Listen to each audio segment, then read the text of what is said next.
In today's lesson, we will investigate some facts about earthquakes. First of all, students should recall that the Earth's crust is made up of crustal plates that are slowly moving.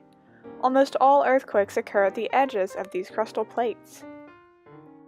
Parents, be sure students read the instructions on page 18 and then look at a map showing the movements of crustal plates in the San Francisco Bay Area. This is what people were watching as the earthquake occurred in the 1989 World Series.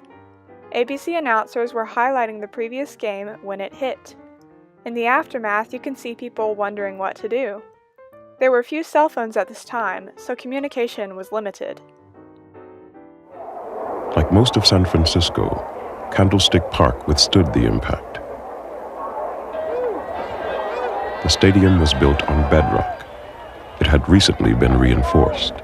Ladies and gentlemen, power has been interrupted again. Have students wear safety glasses as they do these investigations. First, take a popsicle stick or a fingernail file and bend the stick into an arc. Release the pressure and observe. Do this again, but keep bending until the stick breaks. Observe at what point it breaks. In the following investigation, we will make a model of a common type of earthquake. There are variations of this activity, but we have chosen to attach a piece of long, coarse sandpaper to a wooden board, being careful not to scratch the table. Have students screw a metal hook into one side of a wooden block that is wrapped in coarse sandpaper and taped together. The student will attach a rubber band to the hook and tie a heavy string to the rubber band. Now, have students construct a model building out of heavy paper and tape together. Set the building on the wooden block and tape the back of the building to the wooden block. Place the house with the wooden block on the long piece of sandpaper. They should place a metric measure next to the long piece of sandpaper. They should mark the starting place.